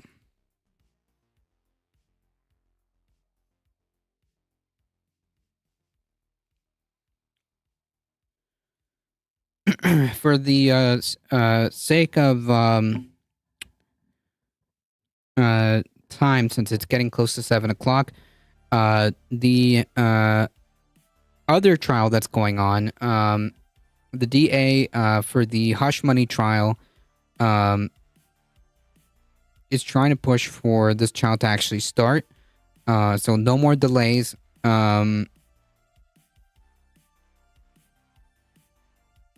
No more delays, and hopefully, if the judge agrees, this particular case will get started onto the next phase. If Biden wins, Biden should say, "You should have stuck to reality TV, Brooke Boy, and throw a rack in his face."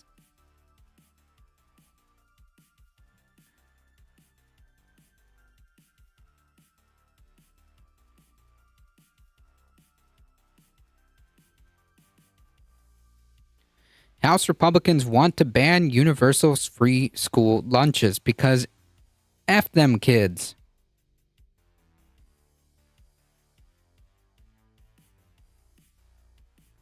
The Republican Study Committee, of which some 3/4 of House Republicans are members, released a 2025 budget entitled Fiscal Sanity to Save America.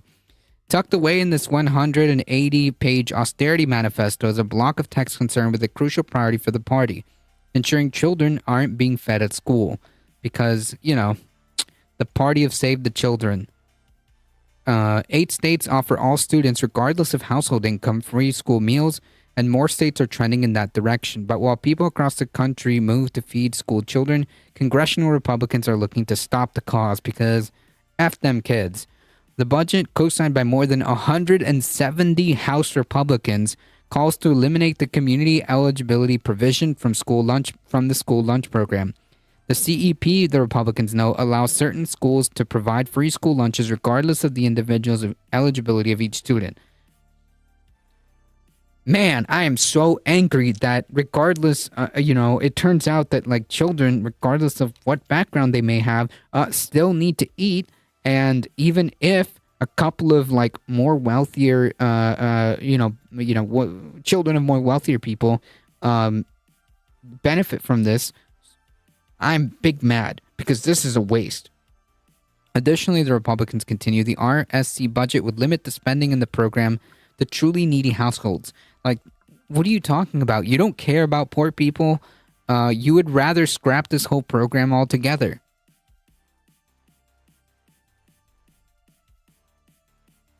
Yeah, pro-life. Kids are such takers. Get back to the mines. Considering most low-income kids literally go to school to eat, that's effed up. F the GOP. Yep. The CEP allows schools and districts in low-income areas to provide breakfast and lunch to all students free of charge. The program thus relieves both schools and families from administrative paperwork, removing the inefficiencies and barriers of means testing, all on the pathway to feeding more children and lifting all boats. Right, who cares, dude?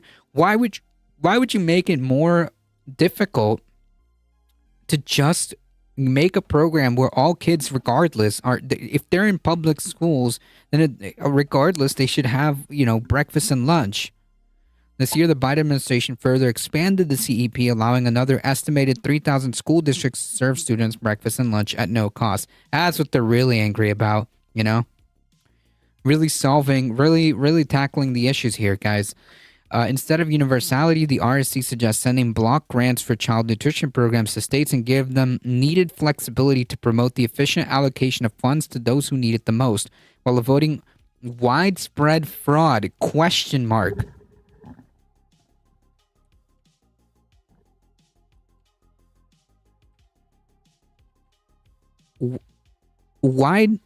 Widespread fraud for children lunches and breakfast?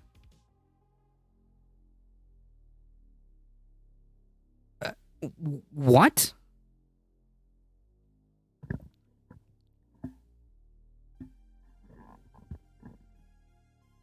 Nice tea, by the way. Thank you. It's the little Grogu tea, huh? I like it.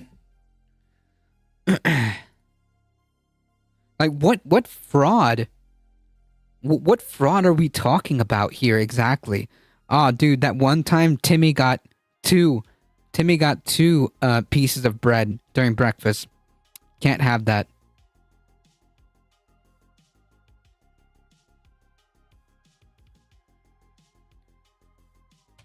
The other day, little Johnny got 2 slices of pizza instead of 1. Nope, not anymore. Now nobody gets food.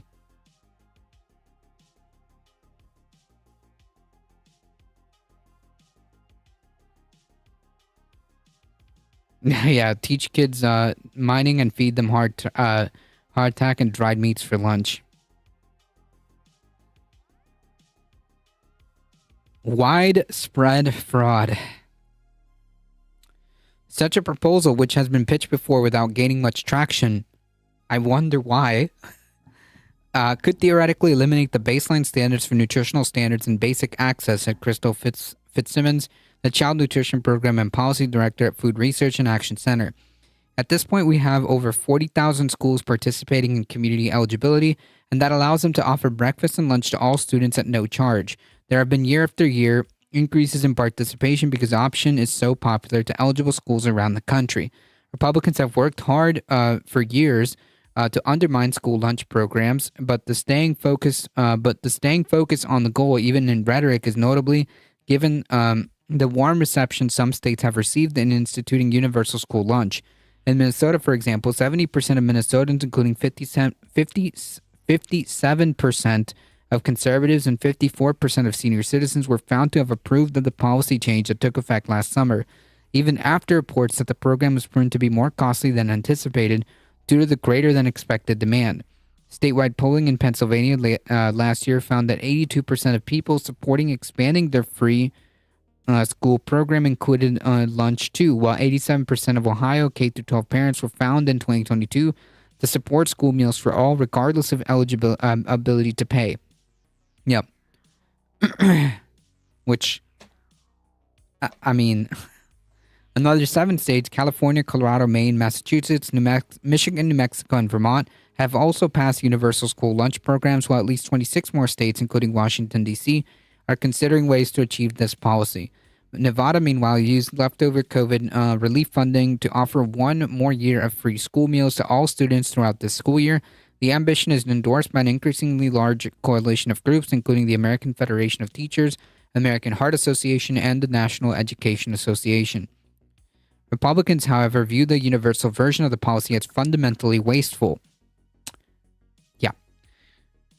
The school lunch and breakfast program are subject to widespread fraud and abuse. Again, like, how? What?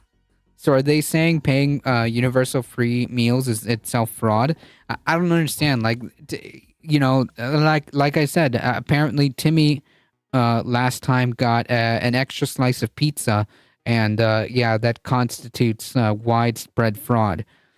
The RSC budget proposal yearly, quoting a report from the Cato Institute, a libertarian think tank. Nice. The Cato report blames people who may improperly redeem free lunches, even if they're technically above the income cutoff level. How dare they? How dare they want their children to have food? How dare they want children who are going into school and about to have a day of learning get some type of nutrition in the morning and at lunch? To redeem free lunches, even if they're technically above the income cutoff level. That's why it should be universal, so that it doesn't matter. Wow. The fraudulence the think tank is concerned about is not some shadowy cabal of teachers systematically stealing from school lunches, but it's students who are being fed. No way! It's students who are being fed, even if their parents technically make too much to benefit from the program. In other words, Republicans' opposition to the program is based on the assumption that people are being wrongfully fed at school is tantamount to abusive waste. Yeah, it's literally just that. It's literally just that. It's literally just like Timmy apparently got, pizza when he wasn't supposed to because his parents wanted to make sure that he had freaking food at school. when it should just be universal anyways, then there wouldn't be any quote-unquote fraud to the extent that they even can be considered fraud. Wow. If the program is designed to offer free meals to all students, Fitzsimmons said that question of fraud really disappears if you're allowed to serve every single child. Exactly. The Republican Study Committee is the largest ideological caucus in Congress, and for the past 51 years, it has served as a principal priority setter for the party. The committee was chaired as recently as 3 years ago by Speaker Mike Johnson. He and his House Majority Leader Steve Scalise still sit on the executive committee, while Oklahoma Representative Ken Hearn serves as its chair. Its annual budget is not binding, but it does offer a useful window into conservative policy priorities. Yep. The priorities are F them kids, which can best be summarized as accelerating the planet's burning and indifference to mass shootings and actively threatening consumers and workers. And, apparently denying children lunch. This is wild. Wild. Yep, you're right. You're right, Eric. No, on the environment amid the hottest year recorded on Earth, and I got some news, folks. The hottest year on record, the hottest year recorded on Earth so far. The word climate appears 110 times in the word environment, 53 times in the budget. Not one of those instances has anything to do with a positive Republican vision to address climate change or to protect the environment. The RSC instead opposes the creation of a carbon tax and wants to give oil and gas companies deductions on costs like labor and safety. Nice. Ramp up oil and gas projects on federal lands. Nice. And defunding the EPA. Cool. Republicans also throw their weight behind bills like Virginia Representative Bob Good's No American Climate Corps Act to stop federal funds from being used for the American Climate Corps, a revolutionary clean energy job program whose applications are open next month. While millions of Americans have been surrounded by throat-scratching smog, livelihood-destroying wildfires, and relentless flooding and heat waves, the Republicans called to prohibit the use of climate disaster or public health emergency declarations, quote, from being used to address the perpetrated climate change. Cool. Dan Anonymously, welcome. On guns, Republicans called to undercut or block an area of gun control. For instance, the budget supports defunding the constitutionally dubious red flag provision in the so-called Bipartisan Safer Communities Act. That law allocates $750 million to support ongoing state implementation of red flag laws that remove firearms from individuals who are deemed a threat to themselves or others. Nice. Good to see that they're really focusing on just how to F everybody up in every single possible way that they can. They've definitely see that's where they shine, right? Like if you want to know how badly these people hate the working class and these people hate their constituents, this is a perfect example right here. Like not only are they taking away or advocating for not having like universal school lunches or universal school breakfast and lunch, they're saying it's fraudulent and wasteful. They are advocating for a more unsafer country by making sure that common sense gun control doesn't get passed. They are actively advocating on behalf of the fossil fuel industry to make sure that climate catastrophes continue to happen. I mean, like just every way possible. These people are willing to screw the American people. It doesn't stop there, by the way. On reproductive rights, Republicans call for the passage of an array of anti-choice bills like Tennessee Representative Andy Ogle's Ending Chemical Abortions Act, which would federally outlaw the use of abortion pills. There it is. West Virginia, Alex Mooney's Life at Conception Act, which would designate embryos made through in vitro fertilization as being alive, even as many of the same Republicans have scrambled to claim they support IVF. Nice meme. Like every good Republican fiscal document, the RSC budget threatens changes to Social Security, which they claim they don't want to mess with. by raising the retirement age because, of course, other Republican budget priorities, including eliminating all future funding to the United Nations Relief Workers Agency, which provides aid to Palestinian refugees, because, of course, prohibiting federal subsidies for high-speed rail, because, of course, getting rid of this consumer financial, this is just wild. This is ludicrous. Getting rid of the Consumer Financial Protection Bureau, so you can't have an avenue of complaining about corporations. Nice. Reducing funding for the famously undersupported occupational. Oh, nice. OSHA. They want to reduce funding for OSHA to make sure workers get even screwed even more. Eliminating the NLRB, which has been surprisingly good under President Biden, because, of course, it's a lifeline to protect workers' rights and to protect their rights to organize. Not to be confused as completely frugal, the Republicans call the finished construction of the border wall, of course, and not to be confused as focused. The budget also includes the word woke 37 times. As in previous years, the Republicans say about their master plan, the RSC budget also celebrates the work of House conservatives who have fought for legislation that preserves American values, combats Biden's woke and weaponized government, and protects the freedoms that should be enjoyed by every American. Yeah, like the freedom to deny children school lunches, the freedom to make sure that the people who shouldn't own firearms make sure that they own them so that, the next mass shooting is on them. The freedom for oil and gas companies to destroy the planet. That's what they're talking about. The freedom to control people's bodies. The freedom to force people to work older.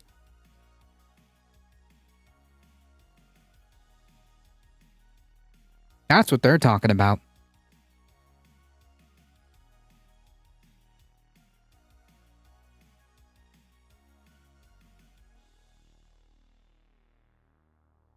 How could anybody vote Republican is beyond me at this point.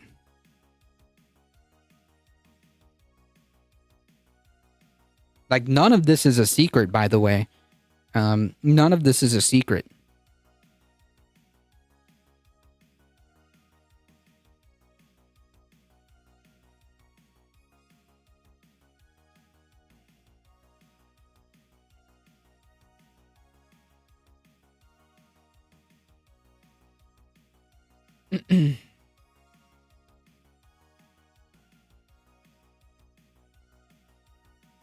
I don't know if this deserves I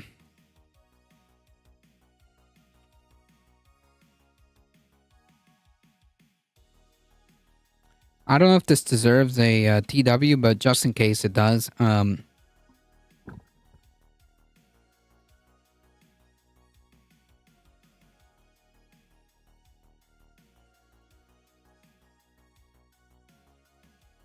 I don't believe much graphic stuff is here, but just in case. The U.S. calls for immediate Gaza ceasefire and hostage deal. The U.S. has drafted a new UN Security Council resolution calling for an immediate ceasefire and hostage deal in Gaza amid mounting pressure on Israel to halt its military genocide and allow delivery of substantial amount of humanitarian aid into Palestinian territory. The CIA and Mossad chiefs William Burns and David Barnea were expected to arrive in Qatar in hopes of clinching an elusive truce for hostage deal between Israel and Hamas. Speaking in Egypt, the U.S. Secretary of State Antony Blinken said difficult work remained to be done, but added, "I continue to believe it's possible." No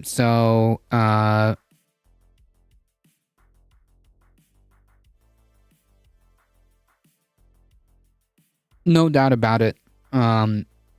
That a ceasefire needs to happen. If the hostages talks fail, the Biden administration will be faced with the dilemma whether to continue to insist on that linkage in the face of a clear warning this week from a UN panel of experts that a catastrophic famine is imminent. Not possible. Not maybe. The word that they used is imminent.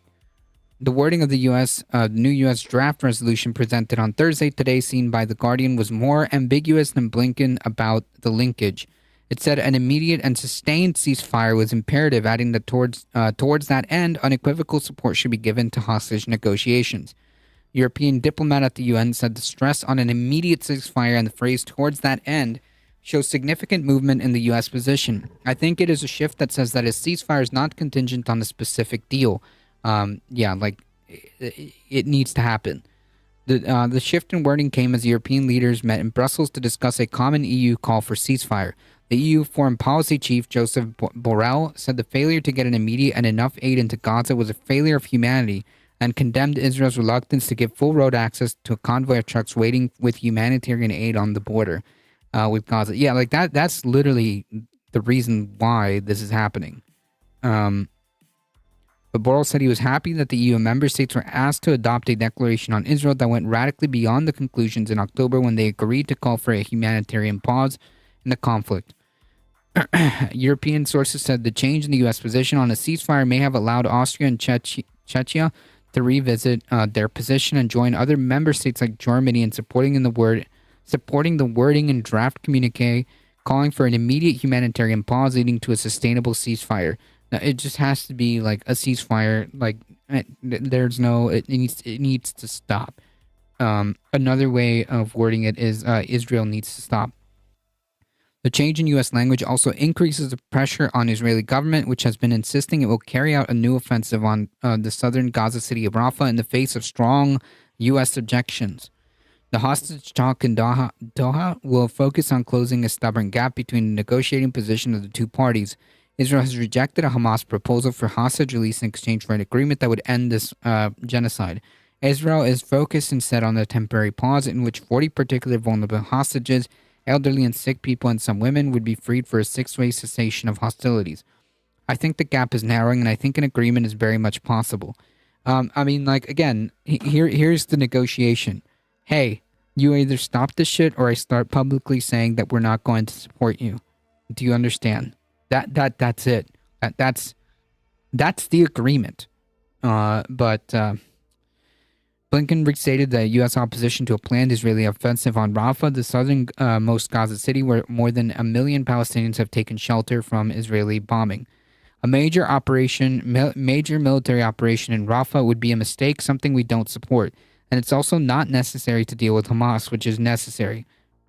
Here's a question. So what if they actually do invade Rafah? Like, what is the stipulation? What is the consequence of the Israeli government making the decision and following through the decision to invade Rafah? Right? Because thus far, it seems like it doesn't matter. It seems like there are no consequences. It seems like the Israeli government can just do whatever, and it seems like support from the Biden administration has not waned. Like, they can't even bring themselves to threaten to withhold aid or weapons or money or funding, anything. Like, what is actually preventing Netanyahu from doing this? His government has already been responsible for about 32,000 deaths. Clearly, that's not a red line.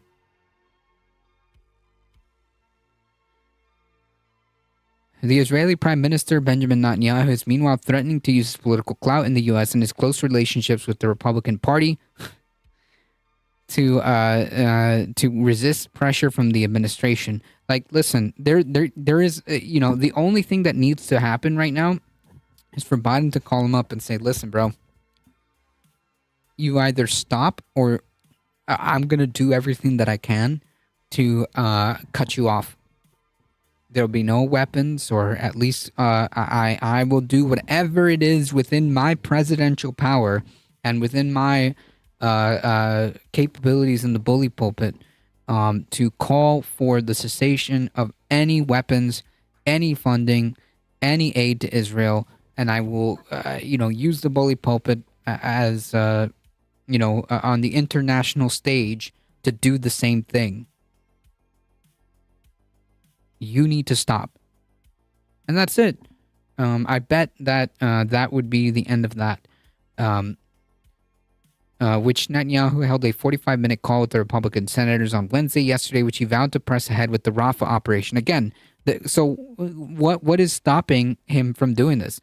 The Republican House Speaker Mike Johnson said he intended to invite the Israeli leader to address a joint session of Congress, which would be an echo of Netanyahu's previous appearance in 2015 when he used it as a platform to voice opposition to Obama's Middle East policies. Pressure is piling up on Biden from other directions, pressing for an unconditional ceasefire. In a letter to the president, 67 former U.S. national security officials urged him to press for a truce. Civilian killings of this nature and magnitude cannot be justified. We are concerned about the Israeli conduct of war. Risk making Gaza uninhabitable for Palestinians. No ish. The U.S. Draft resolution is unusually detailed, containing 26 operative paragraphs stressing the demand for the immediate, safe, sustained, and unhindering delivery of humanitarian assistance at the scale directly to the Palestinian civilian population through the Gaza Strip. Details of draft resolution was revealed as the UN released an analysis of satellite imagery showing that 35% of buildings in Gaza had been damaged or destroyed during the Israeli offensive, which has claimed almost 32,000 Palestinian lives. And you could see that here. The U.S. vetoed previous UN Security Council votes on the nearly 6-month-long genocide, objecting as recently as in February to the use of the term "immediate" in a draft submitted by Algeria. In recent weeks, however, Washington has upped its pressure on its ally, while insisting that Hamas militants must immediately release the hostages seized during its 7th of October attack. The U.S. officials have been negotiating using alternative text since blocking the Algerian draft resolution calling for an immediate humanitarian ceasefire in Gaza at the end of February. That alternative, focusing on supporting for a 6-week truce in exchange for the release of hostages, had little chance of winning approval, according to diplomatic sources. While no vote has been yet scheduled on the new text, it sends the clearest message to Israel of the Biden administration's growing frustration with its prosecution of the war, and comes after a warning from the UN Human Rights Chief Volker Turk that Israel may be committing a war crime by using starvation as a method of war. Among like the umpteenth war crimes that have been documented, you can add that one too.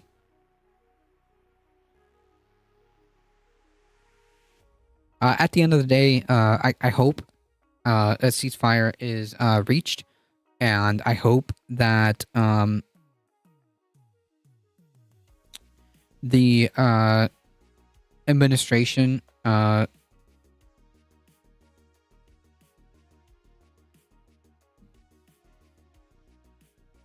changes course for the sake of the Palestinian people. And forces Netanyahu to stop.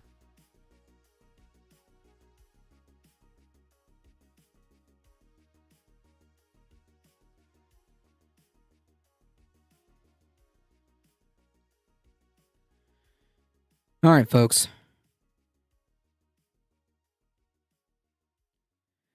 It is just under 7:30, so I gotta get going and get some food. Folks, thank you guys for hanging out. I appreciate it. Thank you for all your support. You guys are what makes this channel grow. Thank you for the follows. Thank you for the biddies, subscriptions. All of that really does help out the channel.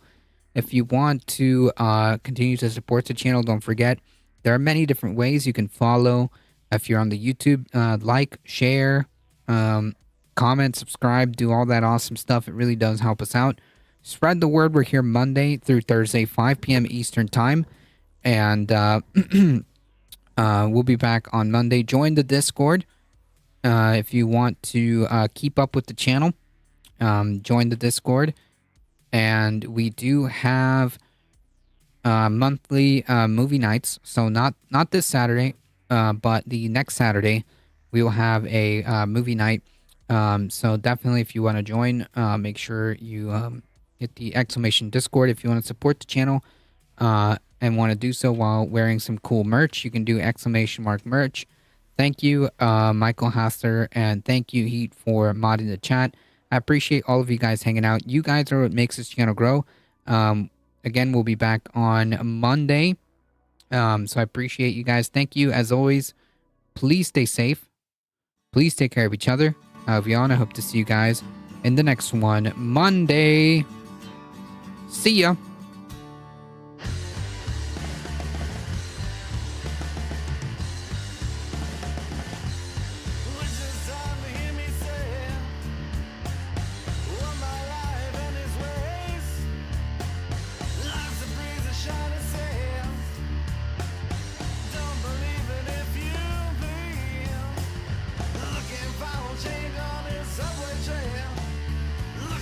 Alright, folks, hang tight. We're heading out in 5, 4, 3, 2, 1.